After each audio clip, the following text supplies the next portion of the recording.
for the hardest-hitting show in talk radio. The true progressive voice since 2012. This is Southpaws.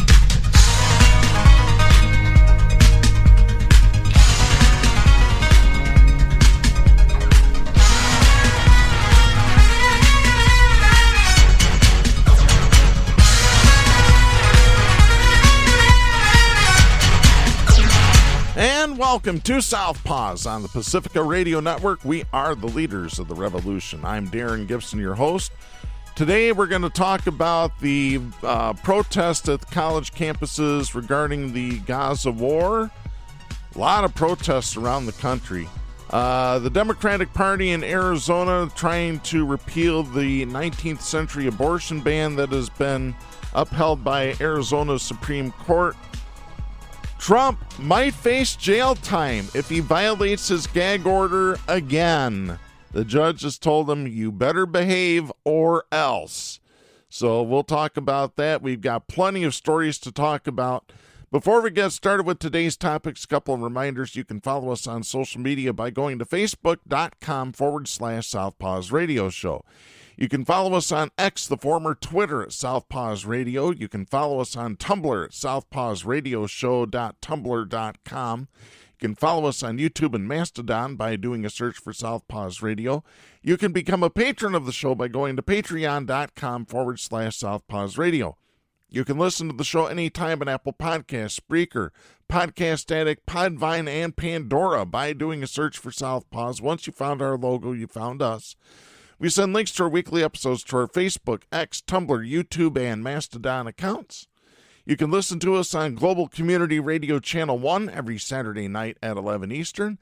And you can listen to us on great Pacifica stations, including KCEI in Taos, New Mexico, KZGM in Kabul, Missouri, and KEPJ in San Antonio, Texas. So be sure to listen to us on your local Pacifica affiliate.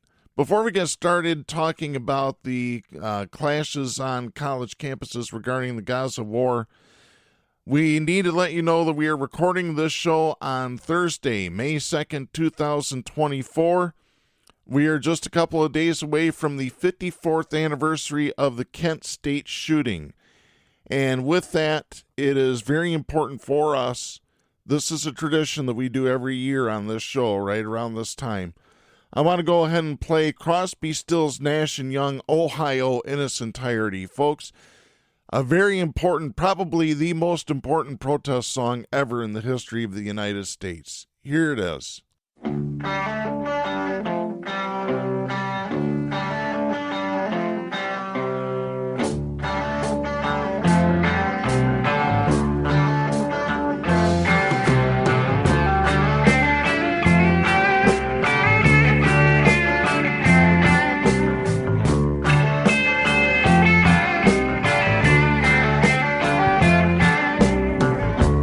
Soldiers and Nixon coming, we're finally on our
soldiers and Nixon's coming.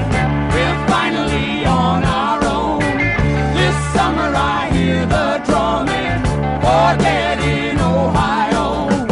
For dead in Ohio. For dead in Ohio. For dead in Ohio. For dead in Ohio. How many more? For dead in Ohio. Why? For dead in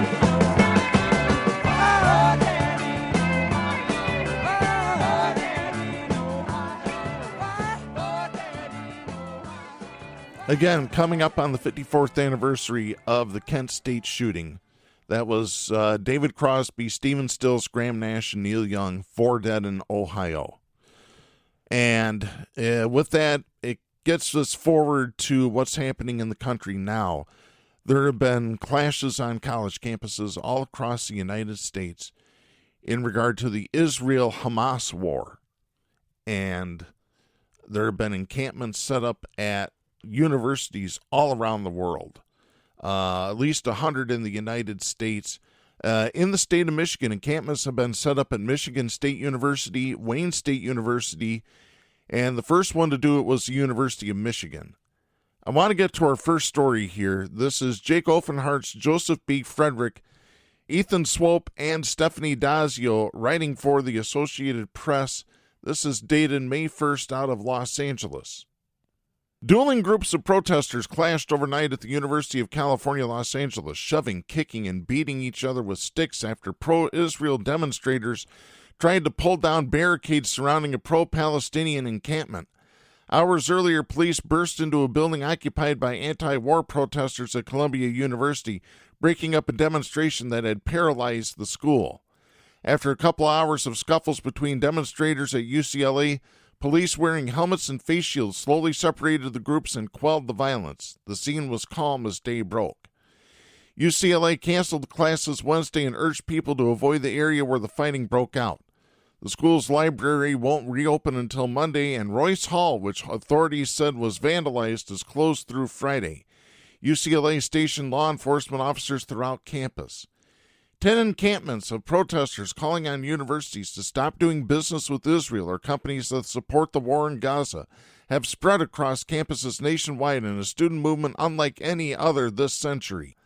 The ensuing police crackdowns echoed actions decades ago against a much larger protest movement protesting the Vietnam War. There have been confrontations with law enforcement, over 1,000 arrests. In rare instances, university officials and protest leaders struck agreements to restrict the disruption to campus life and upcoming commencement ceremonies. The clashes at UCLA erupted as counter-protesters tried to pull down parade barricades, plywood, and wooden pallets protecting a tent encampment built by pro-Palestinian protesters. Video showed fireworks exploding over and in the encampment. People threw chairs and other objects. A group piled on one person who lay on the ground, kicking and beating them with sticks until others rescued them from the scrum. People outside the encampment, one draped in an Israeli flag, played recordings of a variety of sound, including a baby crying and sirens. Authorities have not detailed any injuries. Los Angeles Mayor Karen Bass called the violence, quote, absolutely abhorrent and inexcusable, end of quote, in a social media post, and said city police were on the scene. California Highway Patrol officers also appeared to join. The university said it requested help. The university tightened security Tuesday after officials reported physical altercations. Late Tuesday, New York City police officers entered Columbia's campus after the university requested help. They cleared a tent encampment along with Hamilton Hall, where a stream of officers used a ladder to climb through a second-floor window. Protesters had seized the Ivy League school building about 20 hours earlier. In a statement, the school said, quote, after the university learned overnight that Hamilton Hall had been occupied, vandalized, and blockaded, we were left with no choice, end of quote. A few dozen protesters at Columbia were arrested after shrugging off an earlier ultimatum to abandon the encampment Monday or face suspension, inspiring demonstrations on campuses elsewhere. Fabian Lugo, a first-year accounting student who said he was not involved in the protest, said he opposed the university's decision to call the police in. He said, quote, this is too intense. It feels like more of an escalation than a de-escalation, end of quote. Yeah, I have to agree with him wholeheartedly on that statement. Blocks away from Columbia at the City College of New York, demonstrators were in a standoff with police outside the public college's main gate. Video posted on social media by reporters late Tuesday showed officers forcing some people to the ground and shoving others as they cleared the street and sidewalks. After police arrived, officers lowered a Palestinian flag from the City College flagpole and tossed it to the ground before raising an American flag. Brown University, another Ivy League school, reached an agreement Tuesday with protesters on its Rhode Island campus.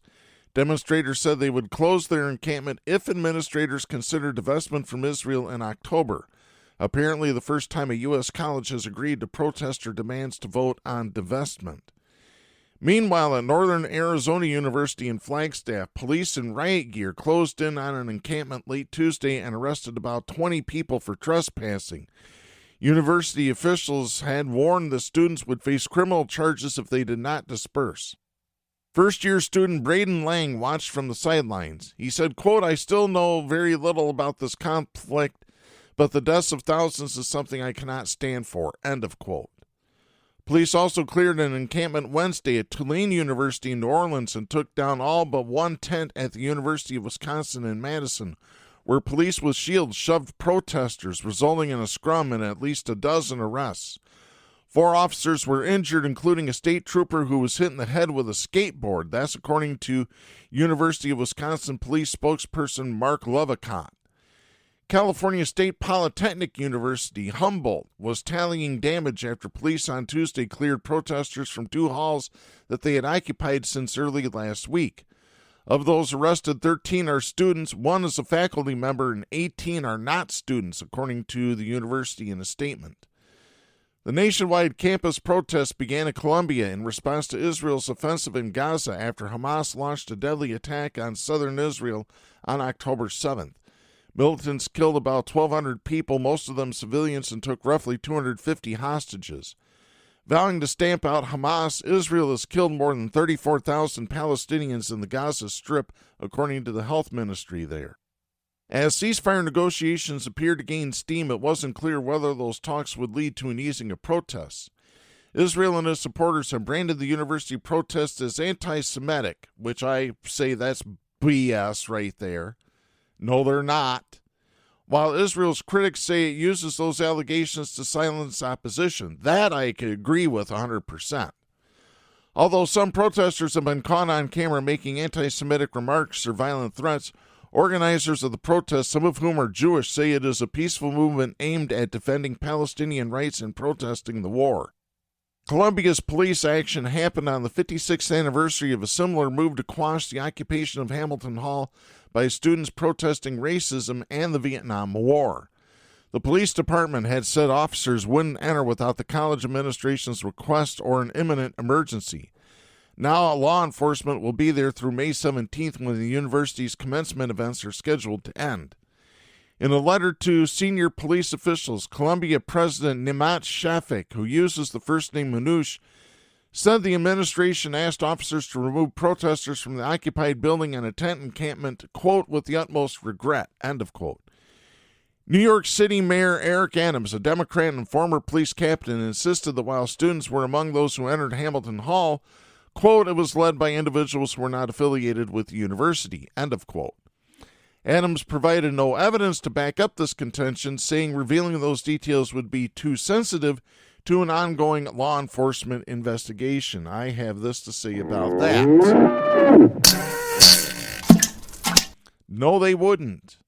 Rebecca U. Weiner, the NYPD's Deputy Commissioner of Intelligence and Counterterrorism, said some of the protesters were known to the department to have participated in past protests. The police department's Deputy Commissioner for Public Information, Tariq Shepard, said 40 to 50 people were arrested at Hamilton Hall and that there were no injuries. Adams said nearly 300 people were arrested at Columbia University and City College in police crackdowns. Protesters first set up a tent encampment at Columbia almost 2 weeks ago. The school sent in police to clear the tents the following day, arresting more than 100 people, only for the students to return. Negotiations between the protesters and the college came to a standstill in recent days, and the school set a deadline for the activists to abandon the tent encampment Monday afternoon or be suspended. Instead, protesters took over Hamilton Hall early Tuesday, carrying in furniture and metal barricades. And I'm sorry, good on them. I hate to tell you folks, and I hate to tell a lot of you people this, those students have a First Amendment right to protest. Period. End of story. It's guaranteed in the First Amendment under the United States Constitution. Peacefully protest. Whether that's encampments, whether that's doing a sit-in at a building, whatever. They have the right to do so. Period. Full stop. The right to peaceful protest has been an American tradition since the start of this country. It really has been. And for anybody that says, oh no, you need to read your Constitution, and to people like Mike Johnson who says, oh, we need to bring out the National Guard, should I remind you of what happened at Kent State? The song we played earlier is a reminder never to do this again. But yet here we are. Just like always, we never learn from our history. The old saying, those who fail to learn from history are doomed to repeat it. It's a very well-known saying. And that's, I'm afraid, where we're heading with these Republicans. Because they don't care. They don't care about what anybody has to say except for their rich buddies. Forget the little people. Forget college students. College students, oh, they're young and dumb. They don't know what they're talking about. And I'm serious. And there's a lot of Democrats that feel the same way. You know, if you're not old and wise, quote unquote, then you're just a snot-nosed punk. Well, I got news for you. Those snot-nosed punks on the college campuses have a lot more integrity than a lot of people in Congress. I'll just say it right here, right now. I don't care who I offend. I don't care if I offend Democrats with it. Stop blindly supporting Israel. Now. All right, let's get to our next story here. This is Anita Snow writing for the Associated Press. This is dated May 1st out of Phoenix, Arizona. Democrats in the Arizona legislature are expected to make a final push Wednesday to repeal the state's long-dormant ban on nearly all abortions, which a court said can be enforced. 14 Democrats in the Senate are hoping to pick up at least 2 Republican votes to win final approval of the repeal bill, which narrowly cleared the Arizona House last week and is expected to be signed by Democratic Governor Katie Hobbs. The near-total ban, which predates Arizona's statehood, permits abortions only to save the patient's life and provides no exceptions for survivors of rape or incest.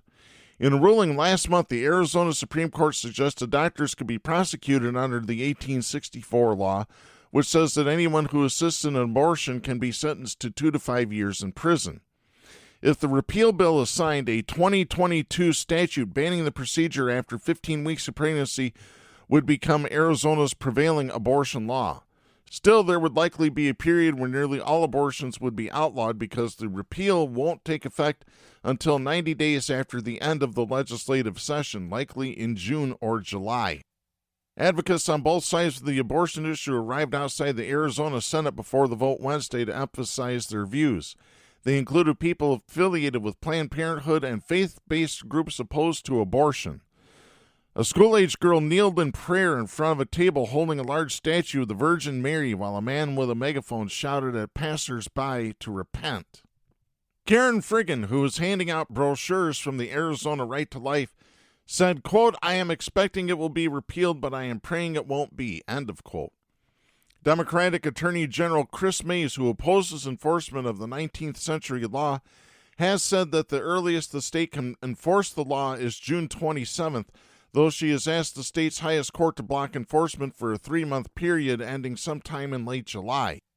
The anti-abortion group defending the ban, Alliance Defending Freedom, or as I call them, assholes defending fascism, maintains that county prosecutors can begin enforcing it once the state Supreme Court's decision becomes final, which hasn't yet occurred. Arizona is one of a handful of battleground states that will decide the next president. Donald Trump, who has warned that the issue could lead to Republican losses, has avoided endorsing a national abortion ban, but said he's proud to have appointed the Supreme Court justices who allowed states to outlaw it. They also referred to Donald Trump as former president. We don't do that on this show. The law had been blocked since the U.S. Supreme Court's 1973 Roe v. Wade decision guaranteed the constitutional right to abortion nationwide. When Roe v. Wade was overturned in June 2022, though, then Arizona Attorney General Mark Brnovich, a Republican, persuaded a state judge that the 1864 ban could again be enforced. Still, the law hasn't actually been enforced while the case was making its way through the courts. Mays, who succeeded Brnovich, urged the state's highest court against reviving the law. Planned Parenthood officials vowed to continue providing abortions for the short time they are still legal and said they will reinforce networks that help patients travel out of state to places like New Mexico and California to access abortion. Advocates are collecting signatures for a ballot measure allowing abortions until a fetus could survive outside the womb, typically around 24 weeks, with exceptions to save the parent's life or to protect her physical or mental health. Republican lawmakers, in turn, are considering putting one or more competing abortion proposals on the November ballot. A leaked planning document outlining the approaches being considered by House Republicans, such as codifying existing abortion regulations, proposing a 14-week ban that would be disguised as a 15th-week law because it would allow abortions until the beginning of the 15th week, and a measure that would prohibit abortions after 6 weeks of pregnancy before many people know they're pregnant. House Republicans have not yet publicly released any such proposed ballot measures. Because you know what they're going to go for. They're going to go for a total ban if they can, because Republicans hate women. That's all it is, period. Republicans, conservatives hate women. They don't like them. That's why they passed these laws in the first place, because they don't like women. You've heard John Gibbs. Women shouldn't be in charge of anything in the government. They shouldn't be running for office. No, they should be in the kitchen, barefoot and pregnant. That's you might as well have said that. And that's the thinking of all Republicans. I've got news for you. Sorry, that's the way it is. Well, women are getting smart to this. Even some conservative women are starting to get smart to this and saying, hey, if I have to have an abortion, I sure don't want these laws passed. So guess what? They're going to start voting in Democrats because they're sick of it. I don't blame them. I hope they do. I hope they do all across the country. A big blue wave would be beautiful as far as I'm concerned. All right, let's get to our next story here. This is Adriana Gomez-Lyson, Scott Bauer, and Michelle L. Price writing for the Associated Press. This is dated May 1st out of Waukesha, Wisconsin. Donald Trump Wednesday is using a one-day break from his hush money trial to rally voters in the battleground states of Wisconsin and Michigan, a day after he was held in contempt of court and threatened with jail time for violating a gag order. His remarks are being closely watched after he received a $9,000 fine for making public statements about people connected to the case. In imposing the fine for posts on Trump's Truth Social account and campaign website, Judge Juan M. Merchant said that if Trump continued to violate his orders, he, quote, will impose an incarceratory punishment, end of quote. So old Trumpy could end up in jail. Wouldn't that be great? Oh, if you throw him in jail, we'll revolt. I got news for you. You conservatives are revolting anyway in the first place. So you're not telling me anything I don't already know. Trump is trying to achieve a balancing act unprecedented in American history by running for a second term as the presumptive Republican nominee while also fighting felony charges in New York. Trump frequently goes after Merchant, prosecutors, and potential witnesses at his rallies and on social media. Attack lines that play well with his supporters, but that have potentially put him in further legal jeopardy. Trump insists he is merely exercising his free speech rights, but the offending posts from his Truth Social account and campaign website were taken down. They under orders. Get them down by 2:15 today or else. Merchant is weighing other alleged gag order violations by Trump and will hear arguments on Thursday. So that's happening probably right now as we're recording this show. Please throw Donald Trump in jail. 30 days in the hole. This would be beautiful. It would finally be a time where one of the rich finally get the just desserts of their crookedness. It really would be. Trump appeared frustrated after the 9th day of the trial came to an end, saying he should be out in Georgia and New Hampshire instead of sitting in court. He told reporters, quote, "They don't want me on the campaign trail," end of quote. Yeah, really? Yeah. Trump has often called this case and other criminal cases against him election interference. We know that that's bullshit, too. Saying they keep him from campaigning for the presidential election in November. The gag order bars him from making public statements about witnesses, jurors, and some others connected to his hush money case. Supporters at Trump's event in Wisconsin said he was being unfairly prosecuted, contending the trial and gag order were designed to distract him. Ray Hansen of Hartford said, quote, "It's a trial looking for a crime," end of quote. Yeah. Hansen said he expected Trump's lawyers would keep him in line so he doesn't violate the gag order as much as he likely wants to talk about the trial. And it's killing Trump. This has got to be beautiful. He wants to say something and he can't, or he'll go to jail. Manhattan prosecutors have argued that Trump and his associates took part in an illegal scheme to influence the 2016 presidential campaign by purchasing and then burying negative stories. He has pleaded not guilty. Trump's visits to Wisconsin and Michigan mark his second trip to the swing states in just a month. For the previous rallies, Trump largely focused on immigration, referring to people who are in the U.S. illegally and who are suspected of crimes as animals. Meanwhile, Democrats are hoping to remind voters ahead of these visits about Trump's position on abortion, which Trump has been openly concerned about being a political liability for him and Republicans. Meanwhile, Democrats are hoping to remind voters ahead of these visits about Trump's position on abortion, which Trump has been openly concerned about being a political liability for him and Republicans. Democratic Governor Gretchen Whitmer of Michigan met on Wednesday with half a dozen women, including a family doctor, and warned that a second Trump term would threaten abortion rights even in her state, which enshrined those rights in its state constitution after the Supreme Court overturned national rights to the procedure. Whitmer appeared with the women at a bookstore in Flint surrounded by signs that read, "Stop Trump's attacks on health care" and "Stop Trump's abortion ban." She told reporters not to believe Trump's contention in a Time magazine interview that Republicans would never have enough votes in the U.S. Senate to pass a national abortion ban. She said, quote, "We cannot trust anything that Donald Trump says when it comes to abortion, so no one should take any comfort in the fact that, yes, he wants an abortion ban, but he won't get it because he doesn't think we'll have 60 votes in the Senate. Baloney. No one would have imagined we'd be here in this moment." End of quote. You got that right. You tell him, Gretch. Wisconsin and Michigan are among a handful of battleground states expected to decide the 2024 election. For Trump to win both states, he must do well in suburban areas like the areas outside of Milwaukee and Saginaw, Michigan, where he will hold Wednesday's events. He underperformed in suburban areas during this year's primary, even as he dominated the Republican field overall. Trump has repeatedly falsely said that the 2020 election was stolen from him. Trump's losses in battleground states in 2020 have withstood recounts, audits, and reviews by the Justice Department and outside observers. Yeah, because he is a liar. Donald Trump is the most renowned liar in the history of this planet.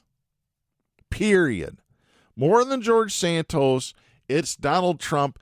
Number one, he is the winner, the gold medalist of lying. He really is, folks. That should be a phrase. The gold medalist of lying. That orange asshole. Asshole's not the word I want to use. I want to say orange. And I guess I'm going to. I don't care anymore. Don't care. Speaking of Trump, let's get to our next story. This is Rebecca Santana writing for the Associated Press. This is dated April 30th out of Washington. Donald Trump said he'd use the National Guard as part of efforts to deport millions of migrants across the country if he's reelected, signaling that he's doubling down on anti-immigration rhetoric that fueled his previous rise to power. Trump's comments came during a lengthy in-person and telephone interview with Time magazine earlier this month. The accompanying story was published online on Tuesday. Trump didn't say exactly how he'd carry out the deportation operations and what role the National Guard would play in them. Trump, the presumptive Republican nominee for president, said he wasn't opposed to using active duty military if needed, but that he thought the National Guard would do the job. He said, quote, "If I thought things were getting out of control, I would have no problem using the military. We have to have safety in our country. We have to have law and order in our country, and whichever gets us there, but I think the National Guard will do the job." End of quote. Yeah, Donald Trump fails to read that portion of the U.S. Constitution that says that the military will never be used against civilians. It's not why the military is there. The military is there to fight foreign wars and protect the national security from outside forces, not inside. That's an important thing that you folks need to remember. That if Donald Trump tried to use the military to enforce the borders, he'd get shut down right away. U.S. military forces, both National Guard and active duty, have historically been used at the border to back up immigration personnel. However, using National Guard forces or active duty military to help directly with deporting migrants, especially in the interior of the country, would be a drastic escalation of their use in the immigration sphere and would likely run into legal challenges. During Trump's first term, the Department of Homeland Security considered using National Guard troops to round up unauthorized immigrants, but the plans ultimately never came to fruition. Yeah, because they'd be violating several sections of the Constitution. Presidents have used troops, often National Guard forces, to bolster border security in different ways. President George W. Bush called on National Guard troops to bolster security along the southwestern border in Operation Jumpstart, while Operation Phalanx under President Barack Obama also used National Guard troops in similar ways. President Joe Biden and Donald Trump have also used active duty troops and National Guard forces to bolster border security and assist with immigration-related tasks. But those forces at the border have been used in specific restricted ways like data entry, surveillance, or warehouse support, or to provide logistical support in ways that don't interact directly with migrants and are designed to free up immigration personnel to do their jobs. When it comes to finding and removing people from the country, that's generally the purview of the enforcement and removal operations arm of the Immigration and Customs Enforcement. They identify, arrest, detain, and remove people who have been determined to not have the right to stay in the country. This can often be a lengthy and expensive process because removals are often done by airplane and because many countries don't agree to take back migrants from their countries. Federal law generally prohibits the use of active duty service members for law enforcement inside the U.S. unless specifically authorized by Congress. And I think it goes back to Congress having the only right to declare war. So that might have something to do with that. When Trump was asked specifically whether he would override restrictions on using the U.S. military against civilians, he said that the people that would be targeted aren't civilians. Trump told Time magazine, quote, "These are people that aren't legally in our country. This is an invasion of our country, an invasion like probably no country has ever seen before." End of quote. They are civilians. I got news for you. Trump has made cracking down on immigration a centerpiece of his re-election campaign, repeating a strategy that worked for him when he first ran for office.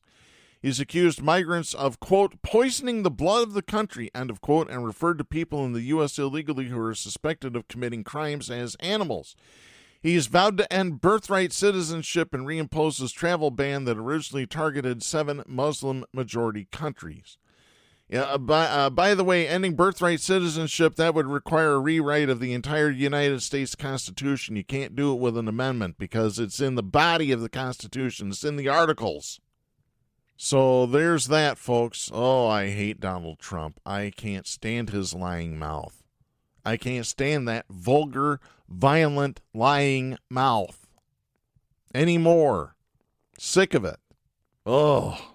I'm sure most of you are also sick of hearing about Trump as well. Let's get to some good news for a change. This is Jennifer Peltz and Lindsay Whitehurst writing for the Associated Press. This is dated May 1st out of Washington. The U.S. Drug Enforcement Administration is moving toward reclassifying marijuana as a less dangerous drug. The Justice Department proposal would recognize the medical uses of cannabis but wouldn't legalize it for recreational use. The proposal would move marijuana from the Schedule I group to the less tightly regulated Schedule III. So what does that mean and what are the implications? Let's get into it. What has actually changed and what happens next? Technically, nothing has changed yet. The proposal must be reviewed by the White House Office of Management and Budget and then undergo a public comment period and review from an administrative judge, a potentially lengthy process. Vince Slawowski, a Portland, Oregon-based cannabis and psychedelics attorney who runs well-known legal blogs on those topics, told the Associated Press that the switch is considered, quote, paradigm shifting and it's very exciting, end of quote. He added, quote, I can't emphasize how big of news this is, end of quote. The recommended change was done by the Federal Health and Human Services Department.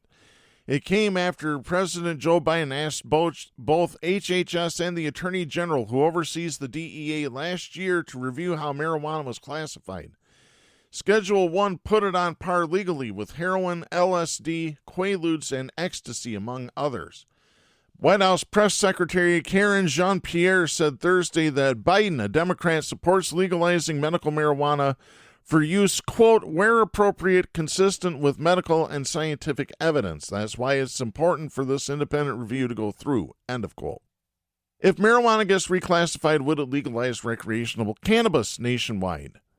The answer is no. Schedule III drugs, which include ketamine, anabolic steroids, and some acetaminophen codeine combinations, which would be Tylenol with codeine, are still controlled substances. They're subject to various rules that allow for some medical uses and for federal criminal prosecution of anyone who traffics in the drugs without permission. No changes are expected to the medical marijuana programs now licensed in 38 states or the legal recreational cannabis markets in 23 states, but it's unlikely they would meet the federal production, record-keeping, prescribing, and other requirements for Schedule III drugs. There haven't been many federal prosecutions for simply possessing marijuana in recent years, even under marijuana's current Schedule I status, but the reclassification wouldn't have an immediate impact on people already in the criminal justice system. David Culver, Senior Vice President of Public Affairs at the U.S. Cannabis Council, said, quote, put simple, this move from Schedule I to Schedule III is not getting people out of jail, end of quote. But rescheduling in itself would have some impact, particularly on research and marijuana business taxes. What would this mean for research? Because marijuana is on Schedule I, it's been difficult to conduct authorized clinical studies that involve administering the drug. That has created something of a catch-22. Calls for more research, but barriers to doing it. Scientists sometimes rely instead on people's own reports of their marijuana use. Schedule III drugs are easier to study, though the reclassification wouldn't immediately reverse all barriers to study. Ziva Cooper, director of the University of California, Los Angeles Center for Cannabis and Cannabinoids, said, quote, it's going to be confusing for a long time. When the dust is settled, I don't know how many years from now research will be easier, end of quote. Among the unknowns, whether researchers will be able to study marijuana from state-licensed dispensaries and how the Federal Food and Drug Administration might oversee that. Some researchers are optimistic. Susan Ferguson, director of the University of Washington's Addictions, Drug, and Alcohol Institute in Seattle, said, quote, reducing the schedule to Schedule III will open up the door for us to be able to conduct research with human subjects with cannabis, end of quote. What about taxes and banking? Under the federal tax code, businesses involved in trafficking in marijuana or any other Schedule I or II drug cannot deduct rent, payroll, or various other expenses that other businesses can write off. Yes, at least some cannabis businesses, particularly state-licensed ones, do pay taxes to the federal government despite its prohibition on marijuana. Industry groups say the tax rate often ends up at 70% or more. The deduction rule doesn't apply to Schedule III drugs, so the proposed change would cut cannabis companies' taxes substantially. They say it would treat them like other industries and help them compete against illegal competitors that are frustrating licensees and officials in places such as New York. Adam Gores of the cannabis company, formerly Columbia Care, said, quote, you're going to make these state legal programs stronger, end of quote. He co-chairs a coalition of corporate and other players that's pushing for rescheduling. Bull Kilmer, co-director of the Rand Drug Policy Center, said it could also mean more cannabis promotion and advertising if those costs could be deducted. Rescheduling wouldn't directly affect another marijuana business problem, difficulty accessing banks, particularly for loans, because the federally regulated institutions are wary of the drug's legal status. The industry has been looking instead to a measure called the Safe Banking Act. It has repeatedly passed the House but has stalled in the Senate. Are there critics? What do they say? Indeed there are, and including the national anti-legalization group Smart Approaches to Marijuana. President Kevin Sabet, a former Obama administration drug policy official, said the HHS recommendation, quote, flies in the face of science, reeks of politics, end of quote, and gives a regrettable nod to an industry, quote, desperately looking for legitimacy, end of quote. Some legalization advocates say rescheduling weed is too incremental. They want to keep the focus on removing it completely from the controlled substances list, which doesn't include such items as alcohol or tobacco. They're regulated, but that's not the same.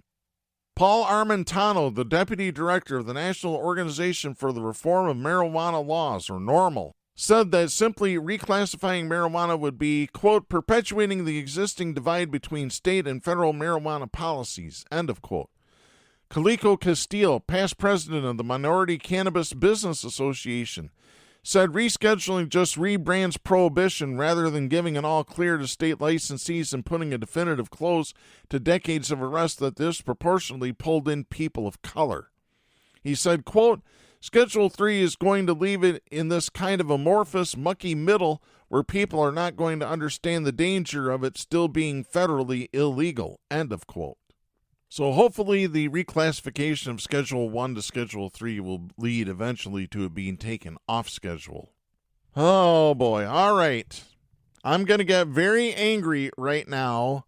I'm just going to warn you ahead of time. So right here is our next segment. Stop! Hammer time! Yes, it's hammer time. It is time to drop the hammer on the douchebag of the week. Possibly this is going to be the douchebag of the decade. South Dakota Governor Kristi Noem, who has won this award before for her other political dealings. This is Heather Hollingsworth writing for the Associated Press. This is dated April 30th. Listen to if you have not heard this story yet, keep your ears peeled. You will be deeply sickened by this story. Politicians and dog experts are criticizing South Dakota Governor Kristi Noem after she wrote in a new book about killing a rambunctious puppy. The story and the vilification she's received on social media has some wondering whether she's still a viable potential running mate for presumptive Republican presidential candidate Donald Trump. I'm going to tell you, she's still viable in Trump's eyes and in the eyes of MAGA because they feel that household pets are just property and they can just shoot whatever they want. They can do whatever they want with their property. I'm just telling you. I'm telling you how they are, folks. Oh. Experts who work with hunting dogs like Noem said she should have trained, not killed the pup, or found other options if the dog was out of control. Noem has tried to reframe the story from 2 decades ago as an example of her willingness to make tough decisions. She wrote on social media that the 14-month-old wire-haired pointer named Cricket had shown aggressive behavior by biting. She said on X, the former Twitter, quote, as I explained in the book, it wasn't easy, but often the easy way isn't the right way, end of quote. Still, Democrats and even some conservatives have been critical. Conservative commentator Tommy Lahren posted online, quote, this story is not landing. It is not a facet of rural life or ranching to shoot dogs, end of quote. Several posters describe Noem as Cruella de Vil, the villain from the Disney classic 101 Dalmatians. A meme features a series of dogs offering looks of horror. Joan Payton of the German Wire-Haired Pointer Club of America said, quote, I'm not sure which thing she did was stupider, the fact that she murdered the dog or the fact that she was stupid enough to publish it in a book, end of quote. The club itself described the breed as high energy and said Noem was too impatient and her use of a shock collar for training was botched. But South Dakota Democratic Senate Minority Leader Reynold Nasiba considered the disclosure more calculated than stupid. He said the story has circulated for years among lawmakers that Noam killed a dog in a fit of anger and that there were witnesses. He speculated that it was coming out now because Noam is being vetted as a candidate for vice president. He said, quote, she knew this was a political vulnerability and she needed to put it out there before it came up in some other venue. Why else would she write about it? End of quote. Hey, I agree with him there. That's a good assessment. In her soon-to-be-released book, No Going Back, The Truth on What's Wrong with Politics and How We Move America Forward, of which The Guardian obtained a pre-release copy, Noam writes that she took Cricket on a bird hunting trip with older dogs in hopes of calming the wild puppy. Instead, Cricket chased the pheasants, attacked the family's chickens during a stop on the way home, and then whipped around to bite me, she wrote. Well, the dog's got better taste than to have you as an owner, you dog-killing.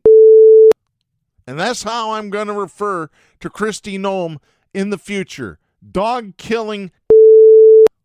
That's going to be on my social media. That's going to be on Southpaw's social media. So if you don't like that word that I call her, that's just going to be tough for you. Noam's spokesperson didn't immediately respond to questions from the Associated Press about whether the dog actually bit her or just tried to do so, or whether Noam had to seek medical treatment. The book's publisher declined to provide AP an advance copy of the book. Afterward, Noam wrote that she led Cricket to a gravel pit and killed her. She said she also shot a goat that the family owned, saying it was mean and liked to chase her kids. Wow. This entitled dog-killing also killed a goat. F*** her. And by the way, the word that I'm using to describe Kristi Noem is on Carlin's 7 Dirty Words, and it rhymes with runt.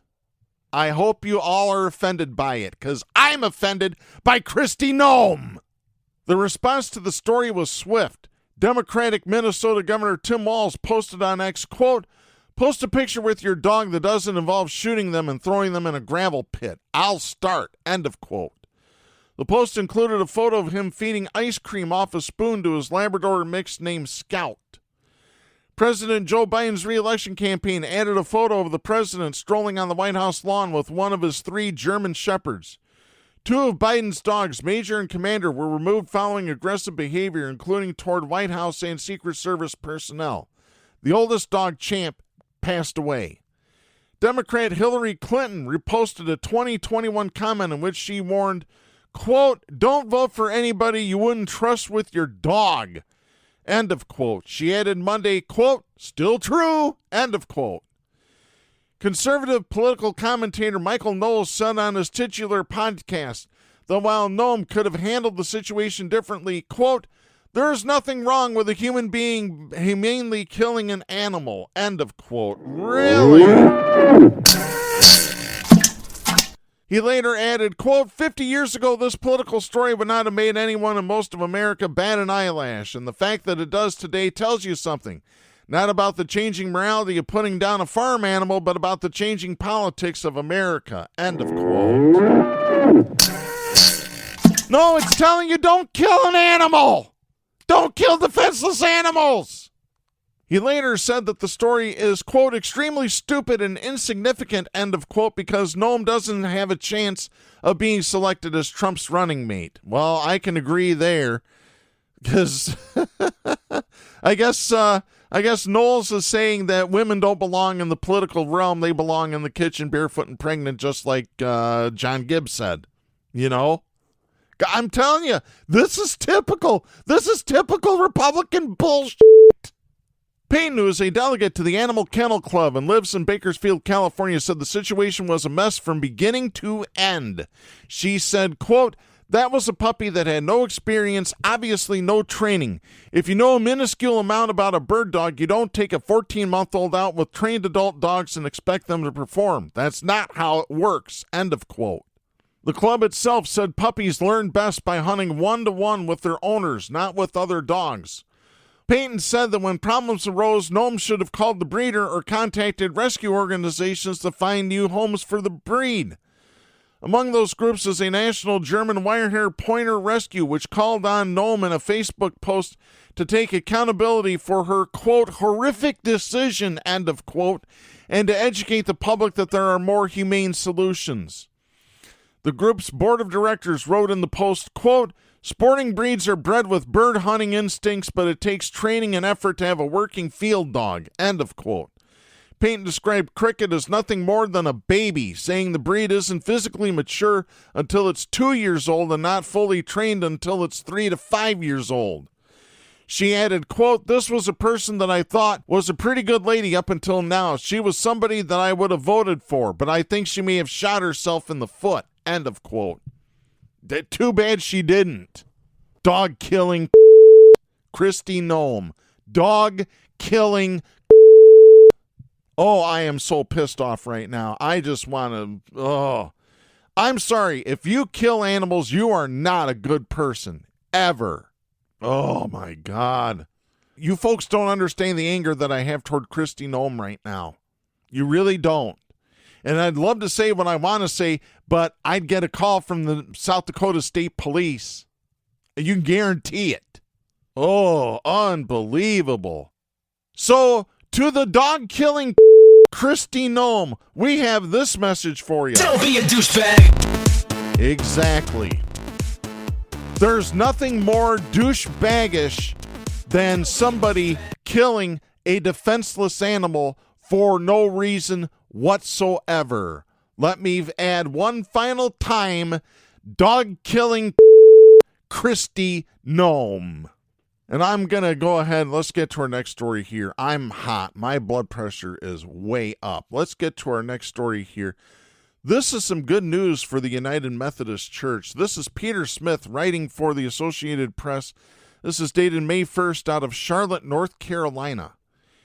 United Methodist delegates repealed their church's long-standing ban on LGBTQ clergy with no debate on Wednesday, removing a rule forbidding self-avowed practicing homosexuals from being ordained or appointed as ministers.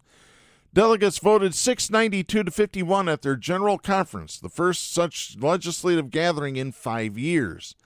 That overwhelming margin contrasts sharply with the decades of controversy around the issue.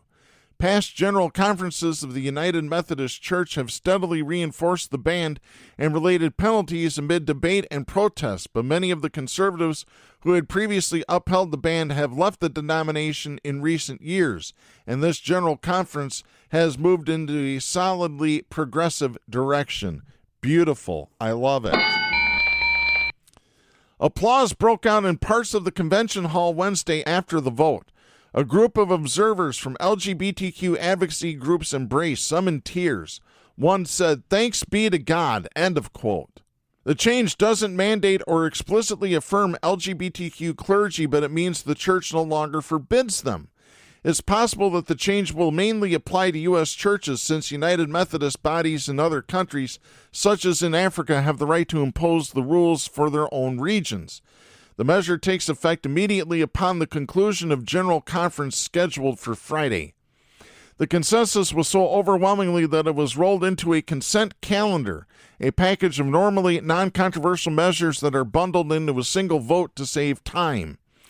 Also approved was a measure that forbids district superintendents, a regional administrator, from penalizing clergy for either performing a same-sex wedding or for refraining from performing one. It also forbids superintendents from forbidding or requiring a church from hosting a same-sex wedding. That measure further removes scaffolding around the various LGBTQ bans that have been embedded various parts of official church law and policy. On Tuesday, delegates had begun taking steps to dismantle such policies. Delegates are also expected to vote as soon as today on whether to replace their existing official social principles with a new document that no longer calls the practice of homosexuality incompatible with Christian teaching, and that now defines marriage as between two people of faith rather than between a man and a woman. So this is good news for the LGBTQ community that are part of the United Methodist Church. The changes are historic in a denomination that has debated LGBTQ issues for more than half a century at its general conferences, which typically meet every 4 years. On Tuesday, delegates voted to remove mandatory penalties for conducting same-sex marriages and to remove their denomination's bans on considering LGBTQ candidates for ministry and on funding for gay-friendly ministries. About 100 LGBTQ people and allies gathered outside the Charlotte Convention Center after the vote, many with rainbow-colored scarves and umbrellas to celebrate, pray, and sing praise songs accompanied by a drum. Bishop Karen Oliveto, the first openly lesbian bishop in the United Methodist Church, was among those celebrating. Oliveto, who is part of the Mount Sky Episcopal area, which includes Colorado, Montana, Utah, and Wyoming, said, quote, "It seemed like such a simple vote, but it carried so much weight and power, as 50 years of restricting the Holy Spirit's call on people's lives has been lifted. People can live fully into their call without fear. The church we've loved has found a home for us." End of quote. Angie Cox, an observer at the meeting from Ohio, said she has gone before her conference's Board of Ordained Ministry 6 times, but was told no just because of the prohibition on LGBTQ clergy. She said Wednesday's vote, quote, "means I might be able to live fully into my calling," end of quote. Tracy Merrick, a delegate from Pittsburgh who has advocated for LGBTQ inclusion at several previous conferences, said with emotion that there were, quote, "many times when I thought we would never see this day," end of quote. He said that the vote enables the church to become, quote, "the denomination that many of us had envisioned for years," end of quote. At the same time, the vote comes following the departure of 1/4 of the U.S. churches within the UMC, and it could also prompt departures of some international churches, particularly in Africa, where more conservative sexual values prevail and where same-sex activity is criminalized in some countries. And by the way, in some countries, the criminalization means death. You will die if you are engaged in same-sex activity in certain countries in Africa. Last week, the conference endorsed a regionalization plan that essentially would allow the churches of the United States the same autonomy as other regions of the global church. That change, which still requires local ratification, could create a scenario where LGBTQ clergy and same-sex marriage are allowed in the United States but not in other regions. More than 7,600 mostly conservative congregations in the United States disaffiliated between 2019 and 2023, reflecting dismay over the denomination not enforcing its bans on same-sex marriage and LGBTQ ordination. The conference last week also approved the departure of a small group of conservative churches in the former Soviet Union. The church's 1972 General Conference approved a statement in its non-binding social principles that homosexuality is, quote, "incompatible with Christian teaching," end of quote, a phrase omitted in a revision to the social principles that is also headed for a conference vote this week. The now repealed ban on clergy who are, quote, "self-avowed practicing homosexuals," end of quote, was originally enacted in 1984 when the conference also voted to require, quote, "fidelity in marriage and celibacy in singleness," end of quote. The denomination had until recently been the third largest in the U.S., present in almost every county, but its 5.4 million U.S. membership in 2022 is expected to drop once the 2023 departures are factored in. The denomination also counts 4.6 million members in other countries, mainly in Africa, though earlier estimates have been higher. So there you go, folks. The United Methodist Church now allowing LGBTQ clergy. This is great news. It needed to have been done a long time ago. Folks, that's going to be it for this week. We'll be back next week. I'm Darren Gibson. Please support independent media, the First Amendment, and a woman's right to choose. The stations that carry Southpaws do not necessarily share the opinions expressed on the show. Southpaws is protected by the First Amendment to the U.S. Constitution and is copyrighted by Big D Entertainment. All rights reserved.